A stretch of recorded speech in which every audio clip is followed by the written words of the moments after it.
जो अगर आप क्वेश्चन ट्राई कर रहे हैं या कर चुके हैं तो आंसर देख लीजिए। इसका आंसर आएगा last option, this one. Question क्या है? We have two particle, particle A and particle B, masses are given m and m by 2। जो पहला वाला है वो v की वेलोसिटी से है और दूसरा रुका हुआ है, कोलिजन हो जाएगा। फिर collision head on and elastic given है। बताना क्या है? After collision de Broglie wavelength जो ए और बी की होंगी उनका रेशियो क्या होगा। क्वेश्चन आई होप क्लियर हो गया होगा। डायग्राम बना लेते हैं। ये आपका पहला वाला पार्टिकल है ए, ये दूसरा वाला पार्टिकल है बी। इनका मास m1 एंड m2 मैंने मान लिया है। बाद में वैल्यू रख लेंगे, m1 की जगह पे m और m2 की जगह पे m/2। क्वेश्चन में ऐसा ही गिवन है, ये m ये m/2। m1 m2 इनका मैंने वेलोसिटी मान लिया।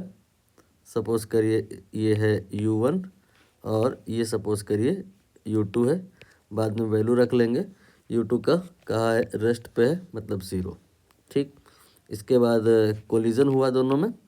कोलिजन होने के बाद ये मोमेंटम एक्सचेंज किए और फिर वो सेपरेट हो गया। तो यहाँ पर ये ए हो गया, ये बी हो गया, यानी कि m1 हो गया और m2 हो गया।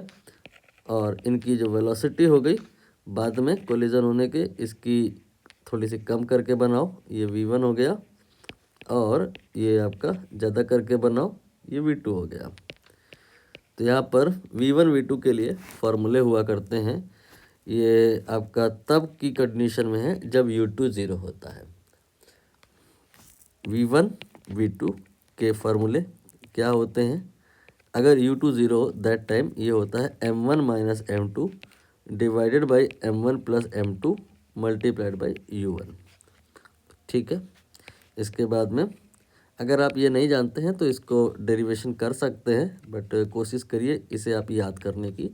2m1 u1 divided by m1 plus m2। और अगर आपको डेरिवेशन करना है, ये याद नहीं करना है, तो फिर आप यहाँ पर दो काम करेंगे। पहला, मोमेंटम कंजर्व कराएंगे, m1 u1 बराबर m1 v1 plus m2 v2। और दूसरा, वेलोसिटी जो आपकी अप्रोच वेलोसिटी है u1, वो separation velocity v2 minus v1 के बराबर हो जाएगा। तो ये दोनों बातें जब टुगेदर सॉल्व करी जाएंगी तो आपको यही मिल जाएगा जो मैंने लिखा है। थोड़ा बहुत आप कोशिश करिए, आप कर पाएंगे। यहाँ पे करना क्या है, केवल आपको v1 v2 ही तो निकालना है। तो ये जो दोनों इक्वेशन हैं, जैसे यहाँ से आप v2 उठाओ, v1 प्लस u1 आएगा और यहाँ रख दो, सॉल्व कर लो, ये आपका आ जाएगा v1, फिर आ जाएगा ऐसे ही v2 आपको। लेकिन मैंने कहा कोशिश करो याद करने की, ये v1 v2 की वैल्यू। तो अब यहाँ पर v1 v2 आ गया है हमें, लेकिन मोमेंटम का रेशियो निकालना हो अगर, तो क्या करेंगे? इसका मोमेंटम v1 वाले का जो आपका m1 वाले का मोमेंटम होगा वो हो जाएगा m1 v1, और इसका जो हो जाएगा वो हो जाएगा m2 v2। तो p1 बाई p2 यानी कि ratio of the momentum, that will be what?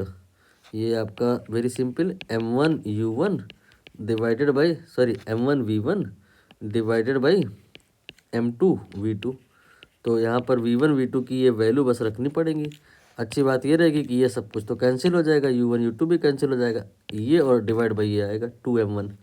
तो यहाँ पर ये आ जाएगा p1 बाई p2 का वैल्यू m1 बाई m2, ये आपको ऐसे ही लिखा रहने देना है।